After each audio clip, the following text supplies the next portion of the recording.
آخر کیا بات تھی کہ حضرت صلی اللہ علیہ وسلم عیدین کے لیے صحابہ کو لے کر باہر جایا کرتے تھے اور عید کی نمازیں شہر سے باہر لے جا کر پڑھاتے تھے؟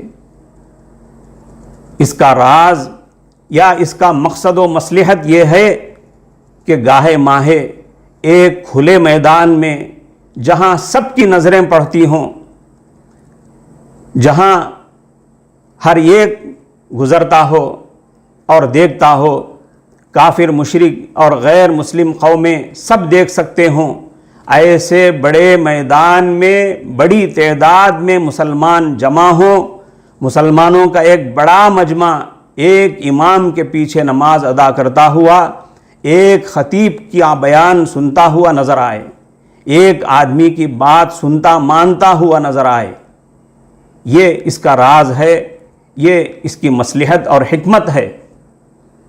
ایسا ہونے لگے اور مسلسل ہونے لگے تو اس سے مسلمانوں کی شان و شوکت اور ان کا دبدبہ نظر آئے گا، ان کا اتحاد نظر آئے گا، جس کا دوسروں پر بڑا اچھا اثر پڑے گا اور بڑا فائدہ ہوگا۔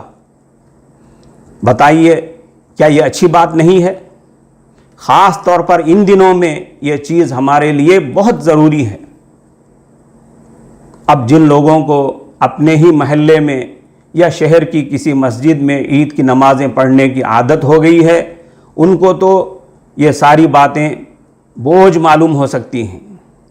وہ یہ کہہ سکتے ہیں کہ کیا آج بھی مکہ مدینے میں ایسا ہی ہو رہا ہے؟ مکہ مدینے میں لوگ مسجدوں میں ہی عید کی نمازیں ادا کر لیتے ہیں۔ عید کی نماز کے لیے پورے شہر کے لوگ باہر کہاں جا سکتے ہیں؟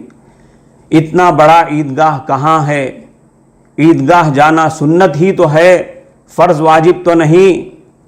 ایسی بہت ساری باتیں کی جائیں گی، مگر ان سب باتوں سے قطع نظر بس ہمیں یہ دیکھنا ہے کہ ہمارے پیارے پیغمبر و رہبر حضرت رسول پاک صلی اللہ علیہ وسلم کا معمول کیا تھا اور صحابہ کے دور کے مکہ مدینے کا ماحول کیا تھا، بس وہی ہمارے لیے نمونہ اور ماڈل ہے۔